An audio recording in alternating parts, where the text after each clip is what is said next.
Hello बच्चों, चलिए प्रश्न को पढ़ते हैं और समझते हैं। किसी त्रिभुज एबीसी में सिद्ध कीजिए कि साइन ए प्लस साइन बी बड़ा होगा साइन सी से। इस कथन को हमें इस प्रश्न में सिद्ध करना है। प्रश्न को हल करने से पहले प्रश्न के लिए हम मुख्य अवधारणा लिख लेते हैं, जिसकी सहायता से हम इस प्रश्न को हल करेंगे। तो प्रश्न की मुख्य अवधारणा, मुख्य अवधारणा में हम त्रिकोणमिति का एक सूत्र लिखेंगे, जिसका प्रयोग हम इस प्रश्न में करेंगे। और सूत्र का नाम है ज्या सूत्र। यहाँ पर हम प्रयोग करेंगे ज्या सूत्र का।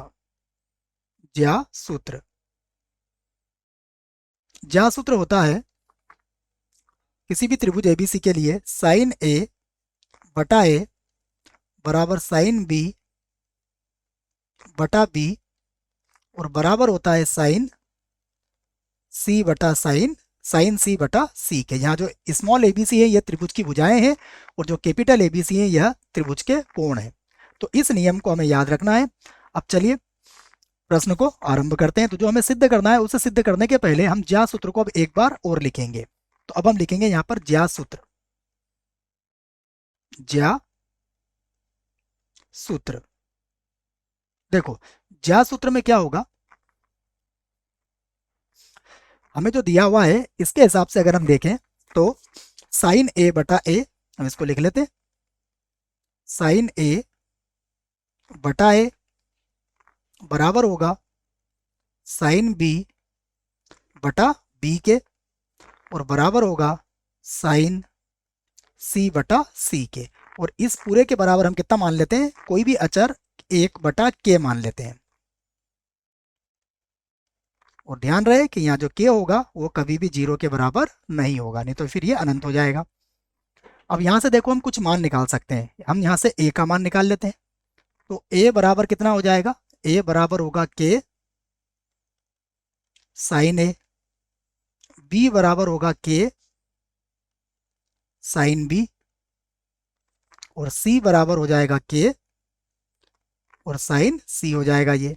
तो ये हमने ए बी सी के मान ज्ञात कर लिए हैं। हमें पता है ये जो ए बी सी होते हैं ये क्या होते हैं, ये त्रिभुज की भुजाओं को व्यक्त करते हैं। यहाँ पर जो ए बी सी होते हैं ये क्या होते हैं, मान लीजिए ये हमारे पास कोई त्रिभुज ए बी सी है, तो इसको मैं ए, इसे बी और इसे सी नाम देता हूँ। तो ए के जो सामने वाली भुजा होती है ये होती है स्मॉल ए, ये स्मॉल सी और बी के सामने वाली स्मॉल बी होती है। ठीक है।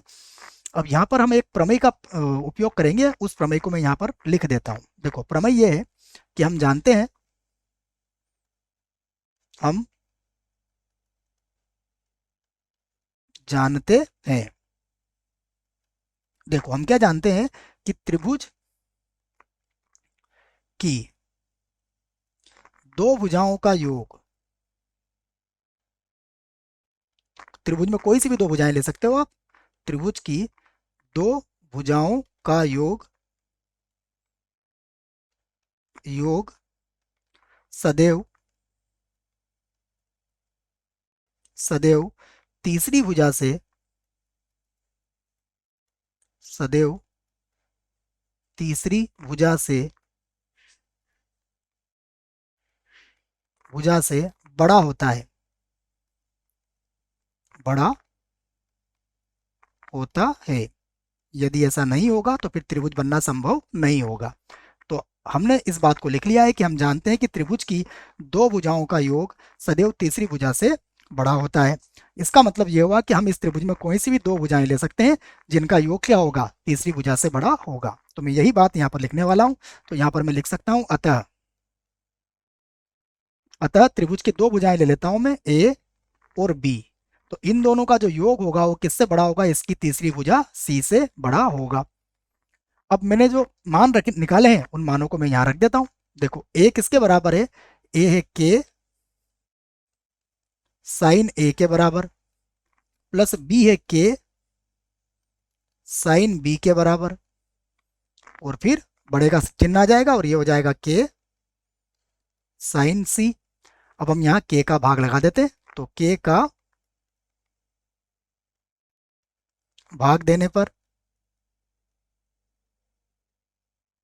तो के का हमने यहाँ पर भाग लगा दिया। जैसे हम यहाँ से के का भाग लगाएंगे हमें क्या मिल जाएगा, हमें मिल जाएगा साइन ए, उसके बाद होगा प्लस का साइन बी और ये बड़ा होगा किससे, साइन सी से। तो आप देखोगे कि यही हमें सिद्ध करना था, तो यहां पर हम लिख सकते हैं सिद्ध हुआ। आशा करता हूं बच्चों आपको इस प्रश्न का उत्तर समझ में आया होगा। धन्यवाद।